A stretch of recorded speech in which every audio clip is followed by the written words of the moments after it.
السلام علیکم ناظرین، welcome to my channel Faizan health tips. دوستوں، میں آپ تمام لوگوں کو اپنے چینل فیضان ہیلتھ ٹپس پر خوش آمدید کہتا ہوں۔ ناظرین، آج کی اس ویڈیو میں روغن دار چینی کے بارے میں آپ کو بتاؤں گا۔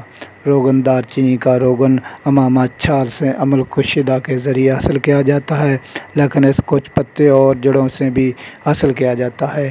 تازہ تیل کا رنگ زرد ہوتا ہے، لیکن زیادہ دیر پڑا رہے تو کسی قدر سرخ ہو جاتا ہے۔ بو اور ذائقہ دار چینی کی طرح ہوتا ہے۔ استعمال: مکئی باہر روغنوں میں اس کو شامل کیا جاتا ہے اور ضعف بہا کو دور کرنے کے لیے اجزاء مخصوص پر تلا کرتے ہیں۔ یہ روغن ضبو گزیدہ اور عقرب گزیدہ پر لگانے سے درد اور سوزش کو تسکین دیتا ہے۔ سر درد اور بیماریوں کے لیے مفید ہے۔ ناظرین، چلتے ہیں ویڈیو کی جانب۔ ناظرین، ویڈیو کو مزید دیکھنے سے پہلے اگر آپ میرے YouTube channel Faizan health tips پر نیو ہیں تو اس کو سبسکرائب کر لیں اور ساتھ ہی کھڑی ہوئی گھنٹی کو دبا دیں تاکہ اس طرح کی تمام انفارمیشن ویڈیو کا نوٹیفیکیشن آپ کو سب سے پہلے مل سکے۔